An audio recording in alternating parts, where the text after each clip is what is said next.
धर्मांतरण का काला खेल खेलने वाले छांगुर एक खास मिशन पर काम कर रहा था। मिशन सिर्फ कुछ लोगों के धर्म परिवर्तन का नहीं, बल्कि वो एक बड़ा खेल खेलने में लगा था। छांगुर के इसी खेल को लेकर अब बड़ा खुलासा हुआ है, और ये कि छांगुर धर्मांतरण के जरिए भारत को इस्लामिक राष्ट्र बनाने में लगा था।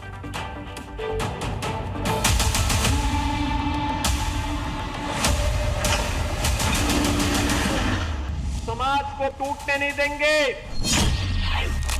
एक जल्लाद को हम लोगों ने गिरफ्तार किया है।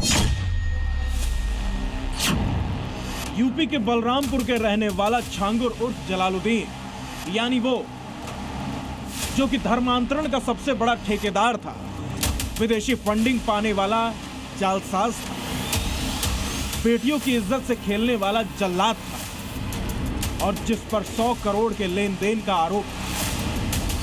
लेकिन छांगुर के काले कारनामों का यह खेल यहीं तक रुकने वाला नहीं था। उसके मन में प्लान कितना बड़ा था और इरादे कितने खतरनाक थे, इसका खुलासा अब एक एक करके होने लगा है। छांगुर का पहला मिशन था बलरामपुर की डेमोग्राफी बदलना, जिसमें वो हिंदुओं को इस्लाम धर्म अपनाने के लिए प्रलोभन देता था। वो बलरामपुर और आसपास के जिलों को इस्लामिक बना देना चाहता था। वहां इस्लामिक दवा सेंटर और मदरसा बनाना चाहता था। और इसके बाद उसका सबसे बड़ा मिशन जो था, वो था भारत को इस्लामिक राष्ट्र बनाना और शिया कानून स्थापित करना। हजारों लोगों का अवैध धर्मांतरण कराने वाले जमालुद्दीन उर्फ छांगुर बाबा की जांच में खुलासा हुआ है कि वो बलरामपुर और आसपास के जिलों की डेमोग्राफी चेंज करना चाहता था। छांगुर बाबा इस देश को इस्लामिक राष्ट्र बनाने की कवायद में जुटा हुआ था। जांच में यह भी खुलासा हुआ है कि जब पीएफआई पर बैन लगा, उसके बाद छांगुर बाबा अपना सोशल फेस बनाकर दावा सेंटर और मदरसा खोलकर इस्लामिकरण करने की पूरी कोशिश में जुटा हुआ था। छांगुर के इस प्लान की शुरुआत बलरामपुर से होनी थी, जहां से उसने धर्मांतरण का ये खेल शुरू किया।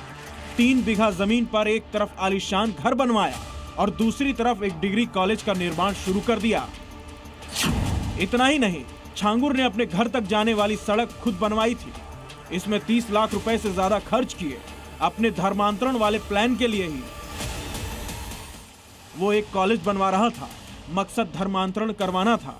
छांगुर के इस प्लान के मुताबिक कॉलेज में युवाओं को लालच देकर वो धर्मांतरण कराना चाहता था।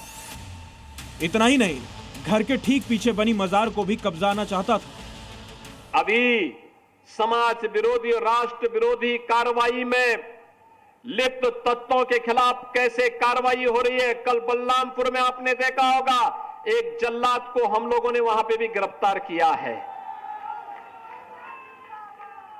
कैसे वहां हिंदू बहन बेटियों के इज्जत के साथ खिलवाड़ करता था, पैसे में सौदेबाजी करता था। लेकिन अब ऐसे तत्वों के साथ सख्ती की जा रही है।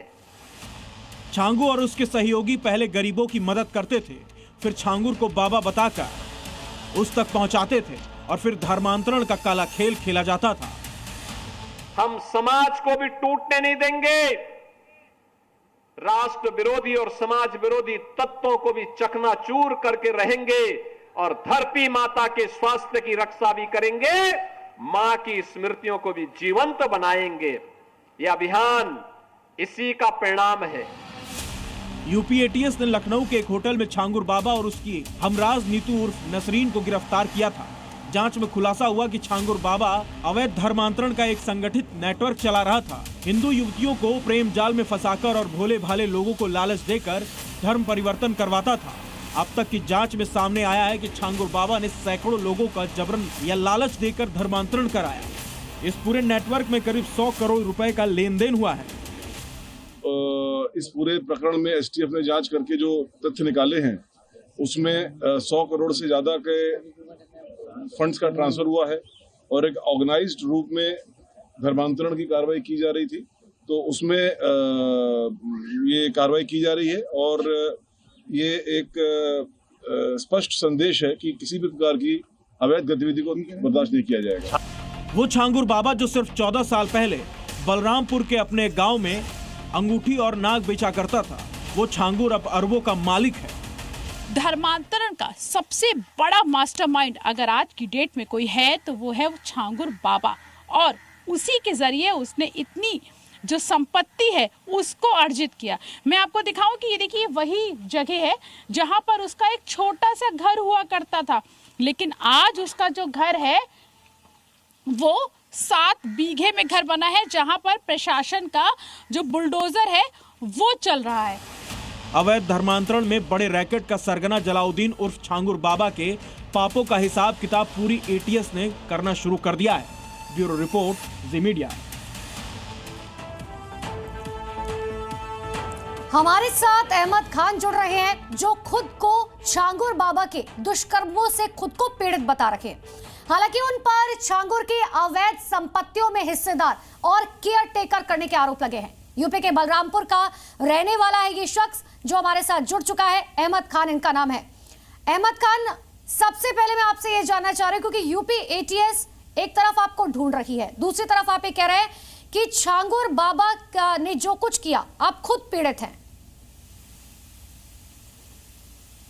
जी मैडम, हमारे पास में यूपी एसटीएफ या कोई डिपार्टमेंट से अभी तक कोई फ़ोन या मैसेज नहीं आया है। दूसरी बात, छांगुर बाबा ने हमारे खिलाफ इसी मामले को लेकर मुकदमा किया और हमने उनके खिलाफ मुकदमा किया, जो उन्होंने हमें साजिशन फंसाया। हमारा छांगुर का मुलाकात बलरामपुर में 2023 में हुआ और पुणे के जिस जमीन के एग्रीमेंट के बारे में कहा जा रहा है, वो जमीन हमने 2015 में एग्रीमेंट कराया था, उस पर हम काम कर रहे थे। 2023 में जब ये मिले, इन्होंने साजिशन मुझे फंसाया और एक एग्रीमेंट इन्होंने हमारे साथ किया जो 16 करोड़ 50 लाख का बनाया और कहा 50 लाख रुपया बयाना देंगे। इन्होंने हिंदी में बाराबंकी में बनाया, लखनऊ में मुझे बुलाया था। उसके बाद इन्होंने कहा आप जाके वहां पूरी काम कर लो और हम आके बैनामा करा लेंगे, आधा आपका होगा आधा मेरा होगा फायदे में। और 16 करोड़ रुपया बचा हुआ वो देने वाले थे।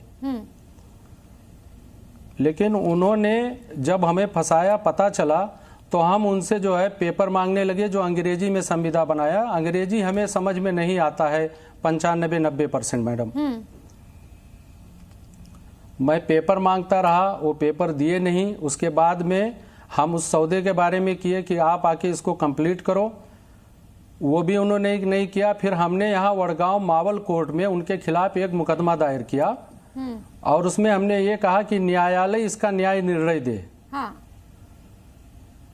उसके बाद में छांगुर ने उतरौला कोतवाली में सीओ साहब के यहाँ, एडिशनल मैडम के यहाँ बलरामपुर और एसपी साहब बलरामपुर के यहाँ हमारे खिलाफ एप्लीकेशन दिया और हमारे पिता के खिलाफ ये कहा कि वो उसको हम लोगों ने मारा पीटा, गाली गलौज किया और उसका पैसा हम मार रहे नहीं दे रहे। हमने जाके अपने बातों को वहाँ पे रखा। वहाँ पे हमारे खिलाफ कोई मुकदमा नहीं लिखा गया क्योंकि सारा बात वहाँ के पुलिस विभाग में पता चला कि ये गलत है, छांगुर ही फंसा रहा है।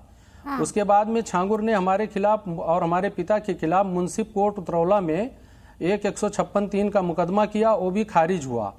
फिर बलरामपुर डिस्ट्रिक्ट कोर्ट में किया, वो भी खारिज हुआ। वडगांव कोर्ट में उसके खिलाफ की शुरुआत में एक बहुत इंपॉर्टेंट बात कही कि छांगुर बाबा ने आपके खिलाफ मामला दर्ज किया, फिर आपने कहा कि आपने मामला दर्ज किया, लेकिन यूपी एटीएस ने आपके ऊपर क्या क्या आरोप लगाए, हमारे सोर्सेज क्या कह रहे हैं, उन सब पर मैं आऊंगी। लेकिन सबसे इंपॉर्टेंट बात यह है अहमद खान जी कि आपका नाम आ रहा है फाइनेंस केयर टेकर में।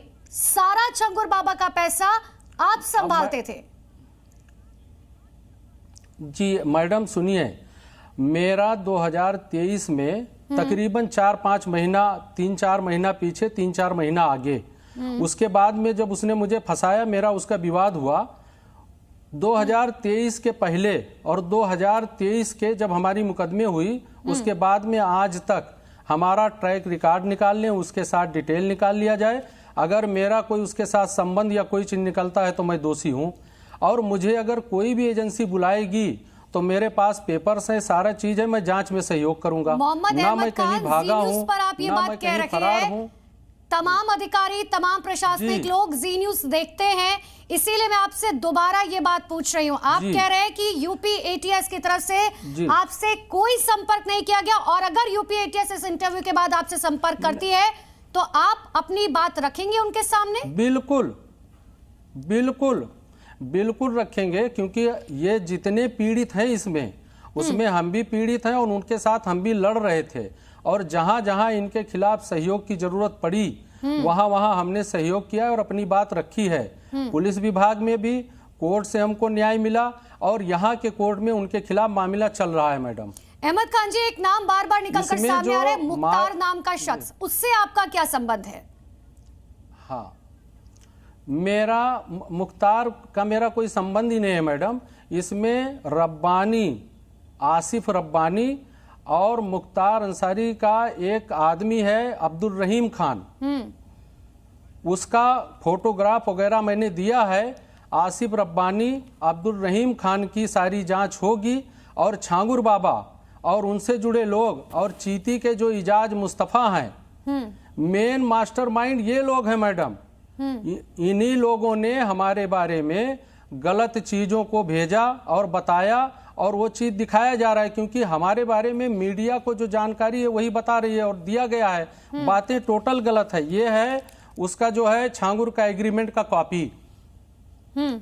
एक छोटा सा सवाल मेरा आखिरी आपसे अहमद खान जी, ये सोर्सेज इस बात की जानकारी देते हैं कि महाराष्ट्र का पिंपरी इलाके में आपकी 100 करोड़ की प्रॉपर्टी है कोई? मेरे पास ऐसी अगर कोई प्रॉपर्टी है तो मैं जांच के लिए तैयार हूं। सारा बात पता चल जाएगा कि 100 करोड़ की है कि 1 करोड़ की है, लेकिन ये जो लोग एलिगेशन लगाए हैं हम पे, यानी कि आप कह रहे हैं कि आप जांच के लिए पूरी तरीके से तैयार हैं, और हम आशा करते हैं कि यूपी एटीएस की तरफ से जब भी आपसे संपर्क किया जाएगा आप सहयोग करेंगे। अहमद खान जी, बहुत बहुत शुक्रिया जी न्यूज पर जुड़ने के लिए। तो अहमद खान को आप सुन रहे थे, जो छांगुर बाबा के सबसे बड़े फाइनेंस केयर टेकर कहे जाते थे, और उनका साफ तौर पर कहना है कि जांच में सहयोग करने के लिए मैं तैयार हूं, जांच एजेंसी से संपर्क करेंगी, मैं सहयोग करूंगा।